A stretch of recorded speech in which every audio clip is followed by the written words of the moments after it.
a little longer to set it up. So we're at lesson number 41 in A Course in Miracles. And just as a review, what we covered last week, we actually, the following week, we said I could see peace instead of this. That was the lesson that day. My mind is a part of God's. I'm very holy. It's how we went into last weekend, a week ago. And then we started last Monday with my holiness develops everything I see. And on Tuesday, we did my holiness blessed, says the world, blesses the world. On Wednesday, it was there's nothing my holiness cannot do. Thursday, it was this one, my holiness is my salvation. And then on Friday, we ended on such a perfect one, is that I'm blessed as a child of God. So that's kind of the lessons leading up to this. Now, a couple things. Remember, A Course in Miracles, there's 365 lessons that are a part of the course. There's no right way to do the course other than the manuscript says that you do it. So the only right way to do it is to do it. And whether it takes you 2 years or a day or whatever you choose to do, that's okay. It's that you're here and in it. I will tell you the first 2/3 of the lessons are about really kind of giving us access to eliminating the past, the stuff we carry forward with us that really doesn't serve us well. And then the last third is going to be really creating the openness for miracles and the opening for miracles in a great future. Today we get a little bit of a glimpse of that though. So we're starting to see a little bit more of that. And I will tell you also as we get a few more, probably we get about another couple weeks past today, we're going to start seeing the lessons get a little shorter. So even the conversations won't take nearly as long to set them up, and that's because we're building on these as we go through it. So let's just take a look at last Friday's lesson, just as a review quickly. That was I'm blessed as a child of God, and there were a couple notes I thought that I wanted to just remind, and I knew some folks who weren't with us Friday might want these too. And one of the key distinctions was to bless means there are no demands upon the receiver of the blessing. So when we say that we are blessed as a child of God, there's no demands put back on us as receiving that blessing. I always think about it this way. Too often when we bless others, maybe by ways we can help them, we don't really truly bless them. We have an expectation. And a true blessing means there's no demand or expectation with it. And the other thought was that you are God's beloved child with whom God is well pleased. And so just know that wherever you are, where you're at, I know we had a question last week that said, if guilt is hell, what's the opposite? Right? That was on Thursday. We talked about salvation. And so this kind of fits in with that. Just know that who you are is perfect, where you are is perfect, and how you are being is perfect. That's all there is to this. And so just remembering that. Now, lesson 41 kind of continues a little bit along that lines. It says, God goes with me wherever I go. So that's today's lesson is God goes with me wherever I go. And I thought probably the easiest way to manage this one is to go through the explanation or the notes first, and then I'll read the manuscript of the lesson because the lesson manuscript alone may be a little confusing. So this one that says, God goes with me wherever I go starts as this. It introduces the term separated ones. Separated ones. You could hear that language being used in the manuscript. It says we need to understand what is meant by that strange terminology. Time and space is a dimension of perception. That's the first statement of this. Time and space is a dimension of perception. So, and we've talked about that before, I believe, a couple times. It goes on to say your perception can either align with the truth of who you are or bear witness to the false belief that you are separated from the oneness of all that is. Although separation is impossible, since your mind is an inseparable part of the mind of God, it is possible to believe that you are separated from that one self. Now, whenever you believe that you are separated from God, your source, you are following the false, fear-based belief system of the ego. It's a big statement, right? So when we think that we're separated, we're really following ego. And just as a reminder, remember our egoic mind or the ego's job, it thinks is to protect you in the physical form. And it's got a lot of negatives tied to it. We'll talk about a few more in the next few minutes. So it goes on to say this thought system, that belief that you're separated from God, it means that you're following that false fear-based system, that it distorts the truth and attempts to replace the truth with an imagined world that supports the ego's belief that it is a separate, autonomous entity. So another term for separated ones would be the split-minded. The split-minded. When someone is split-minded, their mind's allegiance vacillates between two possible thought systems. One thought system is based on the belief of separation, limitation, lack, and fear. And this thought system is that of your ego. When your mind is listening to the voice of the ego, you perceive yourself as a separated, autonomous ego body in competition with other ego bodies for the limited resources that you perceive are needed for your survival. So ego really is where fear, scarcity, lack, all of that comes from. It's coming from ego. Now, most of us blindly follow the egoic thought system into which we were previously indoctrinated. Yet even when you are following your ego's fear-based thought system, there is another part of your mind that knows the truth of who you are. This is why the separated ones are also referred to as the split-minded. See, we could call this part of your mind your intuition, your higher self, the Holy Spirit, or the voice of God. This is that inner guide that we previously spoke about in other lessons that represents your higher ideals and supports your reawakening to the spiritual magnificence as a child of God. This inner guide represents a thought system that is based on unconditional love, forgiveness, unity, and truth of who you really are. Now, regardless of your current allegiance to your egoic belief in separation, this inner guide remains part of your mind. There's no way to get rid of that. So in guidance, or let me say it this way, its guidance cannot be lost, but you can fail to access your inner guide. Ultimately, however, since it represents the voice of truth, you will eventually reawaken to follow its guidance. Now, the voice of God is always available and resides within your mind. The voice of God is always available and resides within your mind. The inner voice waits patiently within the mind of all who perceive themselves to be separate.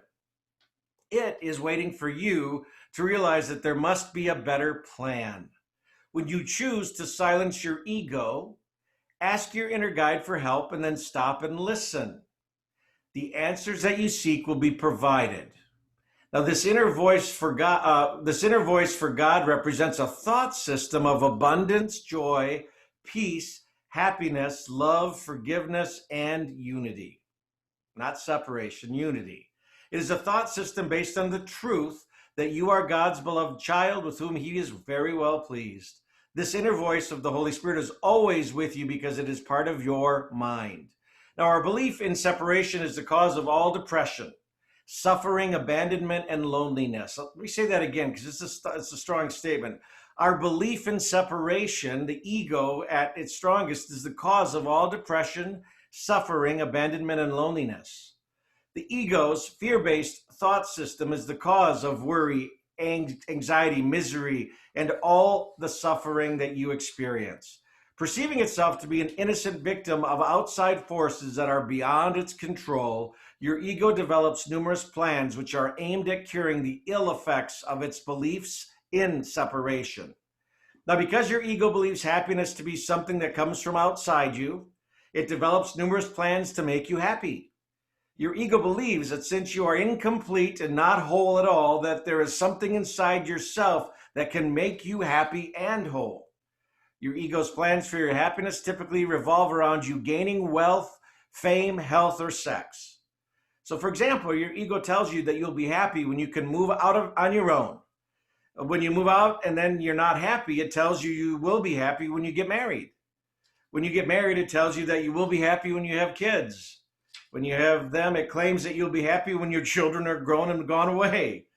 Whenever each goal is achieved, but happiness is not obtained or sustained, your ego adopts a new plan. All your egoic plans for your happiness are doomed to fail because they're based in ego. Now, why is that? Well, because all ego's plans fail to address the true source of the problem. See, your happiness was lost when you chose to follow the ego's voice of fear, limitation, and lack. Your ego can never fix problems because your ego's thought system is the problem. You are attempting to solve the problem of separation while maintaining your belief in separation. And that's impossible. So this problem cannot be fixed on the outside. The problem resides within our split mind. The only way to correct the problem is at the source of that problem, which is your allegiance to your ego's fear-based thought system. Your problem remains unsolvable because you are attempting to minimize the effects rather than eliminate the problem's cause. The problem itself is not real, but you still must correct the false belief that created the fear-based delusional world that you now perceive. Your split mind is the problem. Choose to follow the voice of oneness, accept the truth that God is within you, and the illusion of separation with all of its ill effects must disappear. You're perfect, complete, and whole. You're perfect, complete, and whole. So the lesson itself, I'm just going to read through this because I think this will help you a little bit as we break that down. It says this: today's idea that God goes with me wherever I go will eventually overcome complete sense of loneliness and abandonment all the separated ones experience. Depression is an inevitable consequence of separation. So are anxiety, worry, a deep sense of helplessness, misery, suffering, and intense fear of loss. They're all the inevitable consequence of separation. So the separated ones have invented many egoic, quote unquote, cures for what the separated ones believe to be the ills of the world. But the one thing that the separated ones do not do is to question the reality of the problem, which is their belief in separation. Yet the belief in separation's effects cannot be cured without the problem of separation because it's not real. The idea for today that God goes with me wherever I go has the power to end all of this foolishness in the belief of separation forever. And foolishness it is, despite the serious and tragic forms the belief in separation may take. So you cannot, you can never be deprived of your perfect holiness. Remember, holiness, HOLINESS, was perfect. You're complete. You're whole. You can never escape that, because you always have that, and that goes with you everywhere. You can never suffer because the source of all joy, which is God, goes with you wherever you go. You can never be alone because the source of all life, which is God, goes with you wherever you go. Nothing can destroy your peace of mind because God goes with you wherever you go. Now, we understand that you do not believe all that this, do not believe all this idea that God goes with you wherever you go. How could you when the truth that God goes with me wherever I go is hidden deep within under a heavy cloud of insane thoughts, dense and obscuring yet representing all you see. It's all the stuff that sits on top of that. Today we'll make our first real attempt to get past that dark and heavy cloud and go through that dark and heavy cloud of insane thoughts to the light beyond. So there will be only one practice period of the lesson today, only one practice period. It's going to be 3 to 5 minutes long with that statement that God goes with me wherever I go. Now, ideally, and this is what it says in the manuscript, so if you have time right after this, you might choose to do this, or just at some point between now and tomorrow's call. It says in the morning, as soon as you get up, if possible, sit quietly for 3 to 5 minutes. So I would do this tomorrow morning with your eyes closed. So just 3 to 5 minutes, eyes closed, first thing in the morning tomorrow. At the beginning of the practice period, repeat today's idea that God goes with me wherever I go. Do it very slowly. God goes with me wherever I go, with your eyes closed. Then make no effort to think of anything. Try instead to get a sense of turning inward past all of the idle thoughts of the world. Try to enter very deeply into your own mind, keeping your mind clear of any thoughts that might divert your attention. And this is why they ask that you do this first thing tomorrow, because typically the very first thing in the morning, you haven't woken up all the thoughts of what you have to accomplish that day. So that stuff isn't going to come in. So you're going to have your best opportunity to have that clear mind first thing tomorrow. Just 3 to 5 minutes, go inward. Now it says from time to time, you may repeat the idea that God goes with me wherever I go if you find it helpful. So throughout the day today, you could do that. But most of all, try to sink down and inward, away from the world and all the foolishness or the foolish thoughts of the world. You are trying to reach past all of those things. You're trying to leave appearances and approach reality. So it's a letting the ego go. Now, it's quite possible to reach God. It is quite possible to reach God. In fact, it's very easy because to reach God is the most natural thing in the world. You might even say to reach God is the only natural thing in the world. The way will open if you believe that it is possible to reach God in the world. This exercise can bring you very startling results, even the first time you do it. And sooner or later, this exercise to reach God in the world is always successful. We will go into more detail on this kind of practice as we go along, so we'll keep adding to this. But the exercise to reach God in the world will never fail completely. And instant success is possible. So tomorrow morning, first thing, wake up, get to a quiet place, 3 to 5 minutes where you could just say, God goes with me wherever I go, with your eyes closed, reach inward, try to calm any other the thoughts and voices and see what happens. You'll never fail. There will always be some level of success with this.